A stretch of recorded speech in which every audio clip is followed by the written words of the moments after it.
प्रणाम। आपने पार्ट 6 तक देख लिया।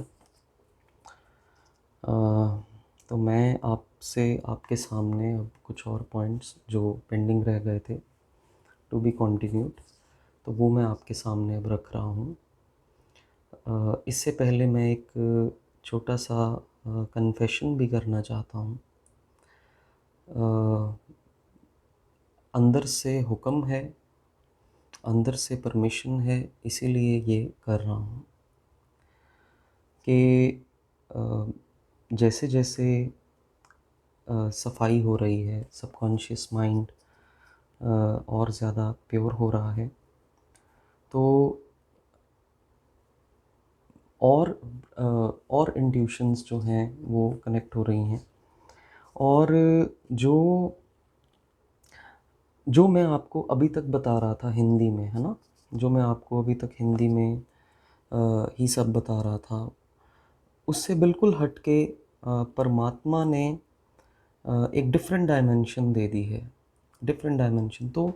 ये तो जो मैं आपसे कह रहा हूँ, ये कहने की ये जो जो मैं आपसे अब कह रहा हूँ एस्ट्रोलॉजी और ये प्रेडिक्शंस के बारे में, ये एक बहुत ही छोटा सा एक पहलू है। इसके बारे में अब मुझे परमिशन इतनी नहीं दी गई कि अब मैं आगे इसके बारे में कहूँ, इसलिए सिर्फ इतना कंप्लीट करने को कहा गया है।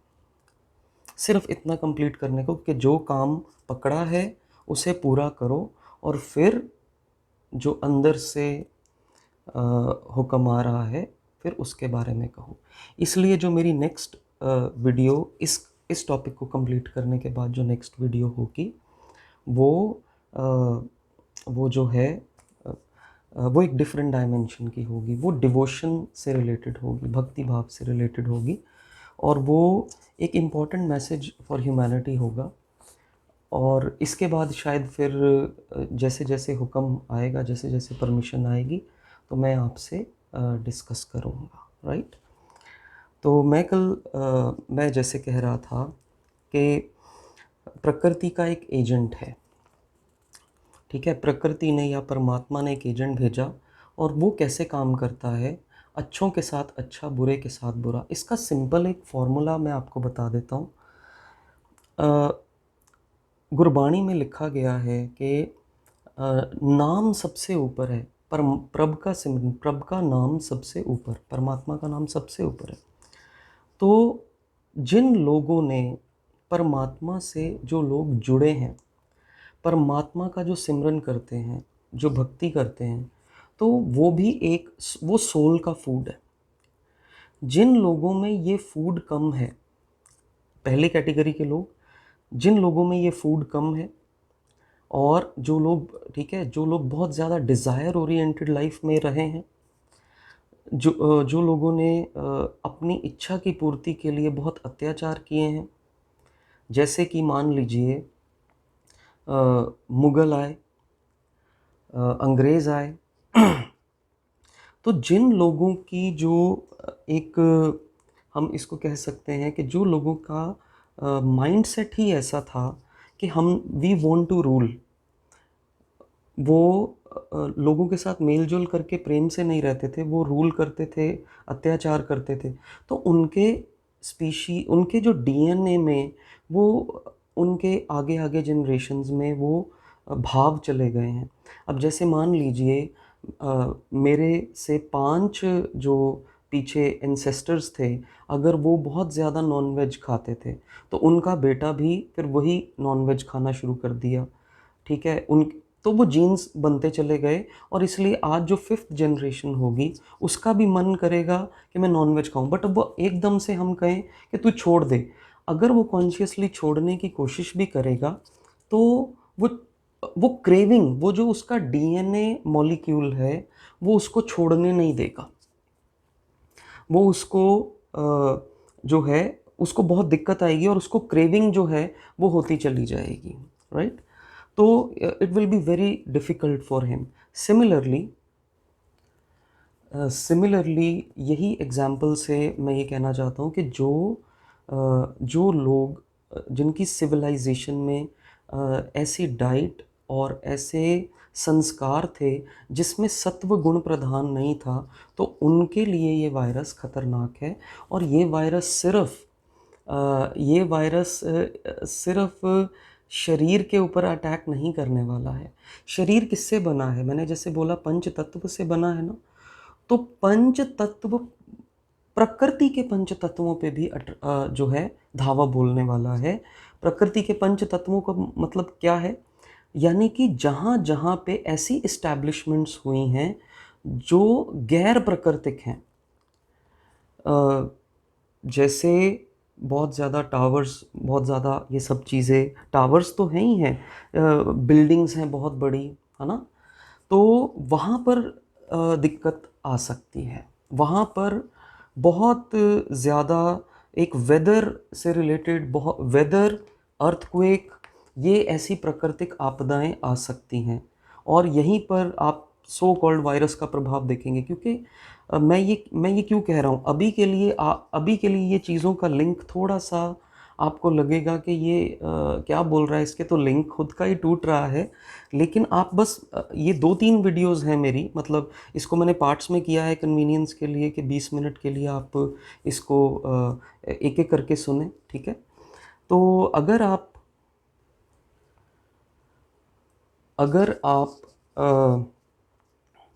प्राकृतिक एनवायरनमेंट में रहेंगे तो आप ठीक रहेंगे। और जैसे कि मैंने भारत के बारे में कहा, या ऐसी जगहें जहाँ पर पूजा पाठ चलता रहा है, परमात्मा का सिमरन, परमात्मा का नाम होता रहा है, वहाँ सत्व गुण बहुत ज़्यादा है। तो वो जो प्रकृति का एक प्रकोप है, वो सत्व गुण में इतना नहीं आएगा कि अच्छा यहाँ पे पॉजिटिव चीज़ें हो रही हैं। जहाँ पे तमस गुण प्रधान है, चाहे वो नेशंस हैं, चाहे वो लोग हैं, उन्हीं के ऊपर ये फिर इस चीज़ का ज़्यादा प्रभाव पड़ने के जो योग हैं वो बन रहे हैं, ठीक है? तो आप अपने जो लोग मेरी बात को समझ पाएंगे, मैं उनके लिए जो उपाय की बात कर रहा था पिछली वीडियोस में, वो वही उपाय को अब आगे बढ़ाता हूँ। कि जैसे आप अपने घर में जो भी आपके इष्ट हैं, गुरु हैं, इष्ट हैं, उनको आप जो भी भोजन लगाएं, जो भी भोजन बनाएं, वो प्रसाद स्वरूप, वो एक अच्छे भाव से बनाएं, उनको भोग लगा कर खाएं। तो ये भी आपकी इम्यूनिटी के लिए बहुत अच्छा रहेगा। और ये जो प्राकृतिक आपदा है, ये सही मायने में आप क्या खाएं क्या ना खाएं से रिलेटेड नहीं है, ये एक प्रकृति का एक प्रकोप है। और ये मैं आपको बोल दूं, ये बहुत इंपॉर्टेंट पॉइंट है जो मैं आपको बोलने जा रहा हूँ।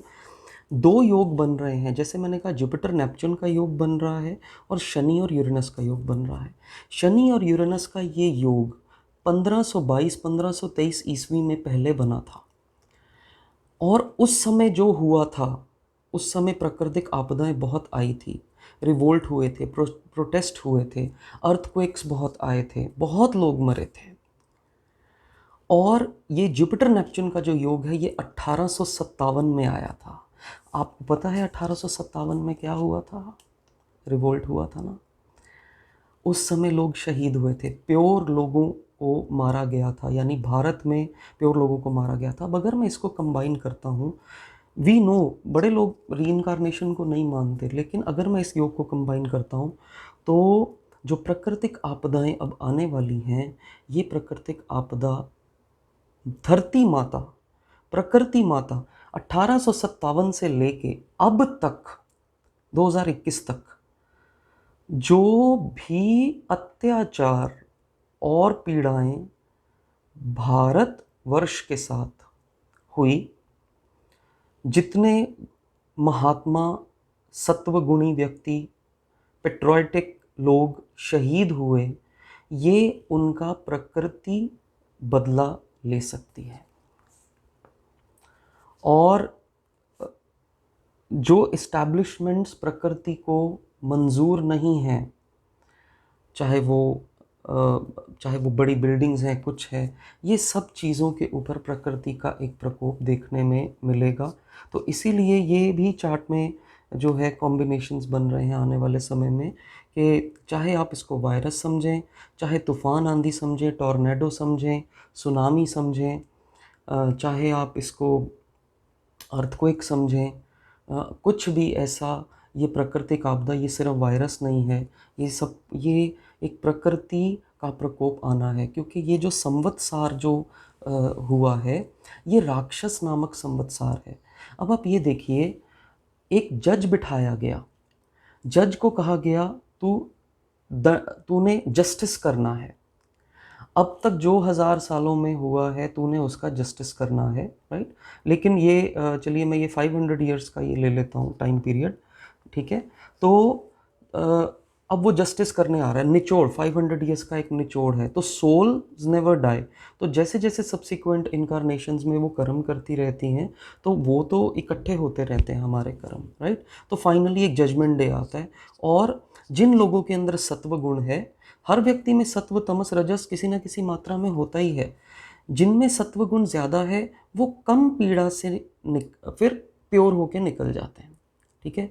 जिनमें तमोगुण ज़्यादा है उनको दुख भोगना पड़ेगा और पीड़ाएं बहुत सहनी पड़ेंगी, देखना पड़ेगा कि ये क्या हो गया। और जो रजस गुण व्यक्ति है उसका रजोगुण से रिलेटेड भी वो पीड़ा उठाता है। जब तक वो सत्व गुण को एक्टिवेट नहीं कर लेता है तब तक वो पीड़ा उठाता है, और फिर फाइनली जब उसका प्योरिफिकेशन प्रोसेस होता है तो उसका रजोगुण शांत होकर फिर वो सत्व गुण में एंटर कर जाता है। तो इसी तरह से ये जो प्राकृतिक आपदाएं हैं, ये धरती का बदला है, ये अर्थ की जो नैसर्गिक जो प्राकृतिक ऊर्जा है उसका बदला है, और होना भी चाहिए। मैं आपसे एक चीज़ पूछना चाहूँगा, वही बात है, अभी ये आप सबको एब्सर्ड लगेगा, आप हंस भी सकते हैं इस सब बात पर मैं आपसे जो कह रहा हूँ आप इसको समझें, क्योंकि जब ये चीज़ घटित होनी शुरू होगी तो हमें पता चलेगा। और मैंने पिछली वीडियो में ये कहा भी था, नहीं तो फिर मैं अपना अच्छे से इलाज कराऊंगा, राइट। तो अब ये जो समय आ रहा है, ये सिखिज़्म जो हमारे सिख भाई हैं वो उनसे संबंधित बहुत ही अच्छा आ रहा है, क्योंकि वो अब सब मानवता की हेल्प करने वाले हैं। और जो गुरबाणी में कहा गया, इसके बारे में मैं कल जो वीडियो बनाऊंगा फिर मैं आपको बताऊंगा कि राज करेगा खालसा, यानी कि the pure will rule. Khalsa means the purity, the pure people. और प्योर क्या है? नाम ही है। प्योर क्या है? परमात्मा की भक्ति, परमात्मा का सिमरन ही प्योर है। तो राज करेगा खालसा, यानी जो प्योर लोग हैं, जो परमात्मा के नाम में रंगे गए हैं, जो परमात्मा के ग्रेस में प्योर हो चुके हैं, वो रूल करेंगे। आकी रहे ना कोई। इम्प्योर अब नहीं रह सकते, इम्प्योर नहीं रहेंगे। ख्वार होए सब मिलनगे। जो भी प्योर हैं वो फाइनली रीयूनाइट होंगे। बचे शरण जो है, जो लोग परमात्मा की शरण में रहते हैं और सदा अपने आप को सरेंडर मोड में रखते हैं परमात्मा के, सदा उनके भाव मन में यही रहते हैं कि हम परमात्मा के चरणों में बैठे हैं। तो ये जो टाइम है ये इस चीज़ का है। और जो मेरे प्यारे सिख भाई हैं, वो जहाँ पर भी हैं, जिन मुल्कों में भी हैं, जिन देशों में भी हैं, वहाँ उनकी मदद, वो बहुत मदद करेंगे, और वो बहुत जो है ह्यूमैनिटी में उन लोगों को प्रोटेक्ट करेंगे जो कि सात्विक हैं, जो प्योर हैं, जो निस्सहाय हैं, जो हैं भोले भाले अच्छे लोग हैं वो, क्योंकि बचेंगे ही वो, राइट। तो ये चीज़ है। तो इसीलिए जैसे मैंने कहा, अरब कंट्रीज़ हैं या और वेस्टर्न कंट्रीज़ हैं, उनके लिए ये वक्त जो है वो ठीक नहीं है। क्योंकि मैं आपको एक चीज़ बताना चाहता हूँ, धरती है, ठीक है, जितना हम सॉइल से कनेक्टेड रहेंगे, मिट्टी से कनेक्टेड रहेंगे, तभी मिट्टी को, हमारे यहाँ मिट्टी को माँ कहा गया। 2 शब्द यूज़ किए गए, धरती माता और मातृभूमि। माँ क्यों कहा गया? माँ कहा गया क्योंकि वही हमें सब कुछ देने वाली है, वही हमें भोजन देती है, वही हमें वो मिनरल्स देती है। सब कुछ उस भोजन में है कि भोजन ही मेडिसिन है। अगर नॉलेज हो तो food is the real medicine. वो मिनरल्स देती है कि अगर हम थोड़े भी बीमार पड़ें तो वो हम लेके ठीक हो सकते हैं। सब कुछ धरती ही दे रही है, ऑक्सीजन धरती दे रही है, पर्यावरण बिना धरती के हो ही नहीं सकता। कितने ऐसे कीड़े मकोड़े प्रकृति में हैं जो कितना सारा काम करते हैं। हमें सिर्फ प्रकृति से वो ऊर्जा लेके हमें प्रकृति को वापस देनी होती है, वही मल्टीफोल्ड होके फिर हमें वापस देती है। इसी तरह से ये एक रिलेशन बनता है। तो अब मान लीजिए हम ह्यूमन बीइंग है, मेरे मदर हैं, वो मेरे से बात कर सकते हैं, तो मैं अगर उनसे प्रेम का भाव प्रकट करता हूँ तो वो क्या करते हैं, वो भी मुझे प्रेम करते हैं। अगर मैं मिट्टी को अपने हाथ में लेके उसके प्रति प्रेम जाहिर करूँगा, वो बोल नहीं सकती, इसका मतलब ये नहीं है कि वो फील नहीं कर रही है या वो मुझे रेसिप्रोकेट नहीं कर रही है। अगर मैं उससे प्रेम करता हूँ तो वो प्रेम की वाइब्रेशन, वो भक्ति की वाइब्रेशन उस तत्व में भी जाती है, और जहाँ पर फसल उगनी है, जहाँ पे फसल उगनी है, वो प्रेम से माँ, धरती माता और अच्छी फसल उगाती है। तो एक संबंध बनता है। एक दूरदर्शन चैनल पे आज से 8-10 साल पहले मैंने एक छोटी सी वीडियो देखी, वो मुझे अभी अभी याद आ गई। एक सरदार जी थे और उनका इंटरव्यू लिया जा रहा था, और उनके बाग बगीचे में बहुत अच्छे फूल और अच्छे पौधे, अच्छे फल लगे हुए थे, पर बाकियों के इतने साइज़ में बड़े नहीं थे और उनके ज़्यादा रसीले थे। तो वो बड़े हम्बल थे, वो डाउन टू अर्थ थे। वो उनकी ऑरा से अब मुझे फ़ील होता है कि उनकी ऑरा में भक्ति भाव ज़रूर रहा होगा, प्रेम भाव ज़रूर रहा होगा। तो उनका इंटरव्यू लिया गया कि आपके बगीचे में फल इतने अच्छे कैसे उग रहे हैं और इतने बड़े, इतने रसीले कैसे उग रहे हैं?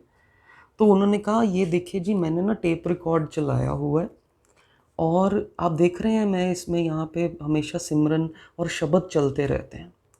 कहते अब हम सुन के आनंदित होते हैं, हमें शांति मिलती है, क्या पता पौधे भी सुनते हों, राइट?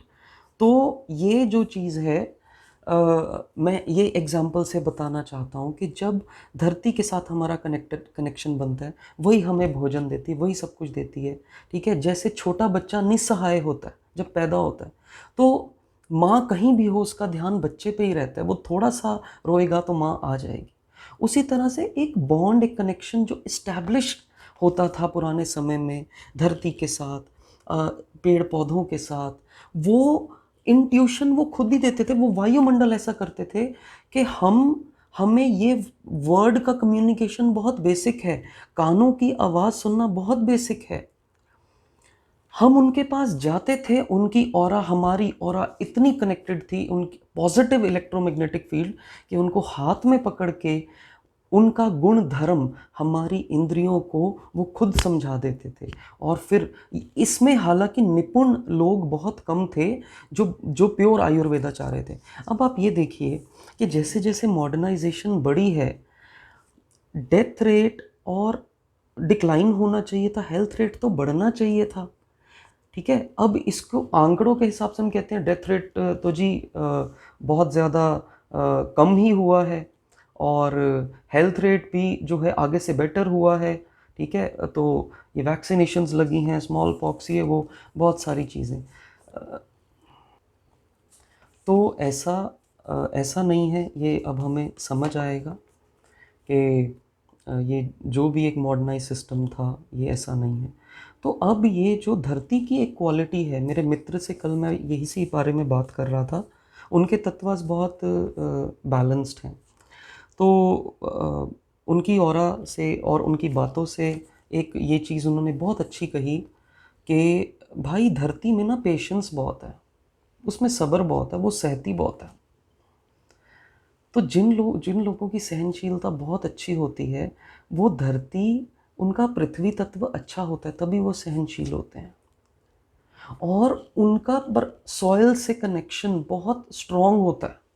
अगर वो कुछ भी उगाएंगे, वो धरती को समझ पाते हैं, वो धरती को फील कर पाते हैं, सॉइल को फील कर पाते हैं कि अच्छा यहाँ ऐसे होना चाहिए, यहाँ ये चीज़ उगनी चाहिए, ये सब है। हर व्यक्ति की सेंसिटिविटी किसी ना किसी तत्व, जो तत्व उस व्यक्ति का ठीक होता है, वो तत्व में उसकी सेंसिटिविटी होती है। जैसे वायु तत्व वालों को वॉइसेस बहुत इंट्यूशंस देती हैं, उनकी वॉइसेस बहुत अच्छी होती हैं। उनको उनको कान में कोई कुछ ना कुछ वो वॉइस आती रहती है। अब ये ज़्यादा स्ट्रांग हो जाएगी। अगर वो प्योर हैं तो प्योर आ जाएगी, इम्प्योर हैं तो अभी इम्प्योर वॉइस जो होती है, जब हमने गलत खाना गलत सोच ली होती है, तो उससे इम्प्योर वॉइस इसलिए आती है कि वो इंसान को डिटॉक्सिफाई करना चाहती है, इसीलिए उसको दुख और पीड़ा देना चाहती है। दुख और पीड़ा जो है वो डिटॉक्सिफिकेशन के लिए ही प्रकृति ने बनाया है, राइट। तो जो व्यक्ति जितना दुख भोगता है, पीड़ा भोगता है, वो एक्चुअली डिटॉक्सिफिकेशन ही हो रही है प्रकृति द्वारा उसकी, ठीक है ना। बिकॉज वही है कि बॉडी पंच तत्वों में वापस जाती है पर सोल नहीं मरता।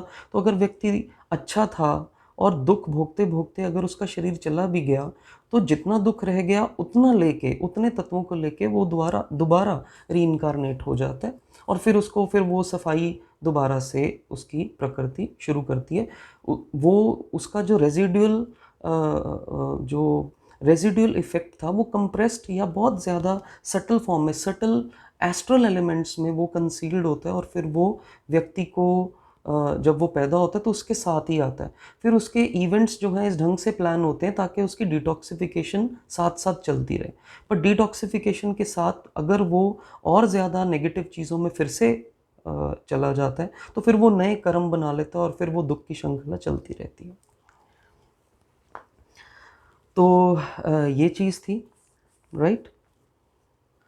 तो मैं धरती माता से रिलेटेड जो बात कर रहा था, अब मैं आपको एक छोटा सा एक एग्जांपल देना चाहूँगा।